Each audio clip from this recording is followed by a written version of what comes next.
Pictures taken near Singo camp, which is about an hour's drive from the capital of Uganda, Kampala. Here, soldiers from The Mercian help prepare Ugandan troops. Now, it's the 5th time that the soldiers from The Mercian have gone to train the Ugandan People's Defence Force.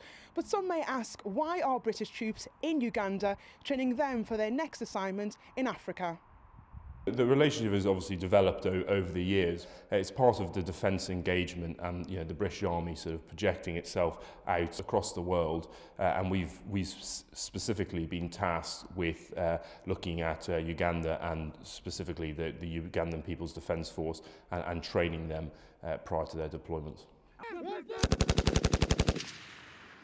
Op 45 is the Army's drive to see more reserves and regulars work together.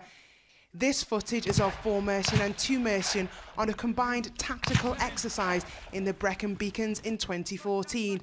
And the exercise in Uganda was another example of this cohesion, with The Mercian taking the lead. It was an eye-opener for myself because I've not been to Africa before, so it gave me an opportunity to see a completely different sort of culture and also a different way another nation's army works. My job was rural patrolling, so basically assessing them on their techniques in actual moving from one location to another, ground sign awareness, how they interacted with the locals, and how the command structure was working within the platoons.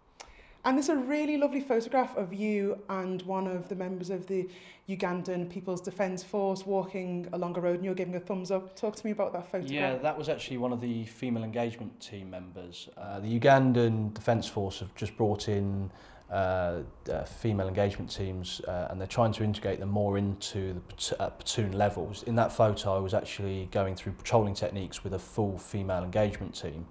And they were on their way to meet a platoon that was already out on the ground to take part in a KLE with real locals to try and gather some information.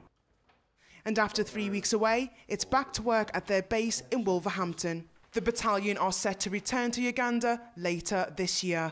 Jessie Aru-Phillips, Forces News in Wolverhampton.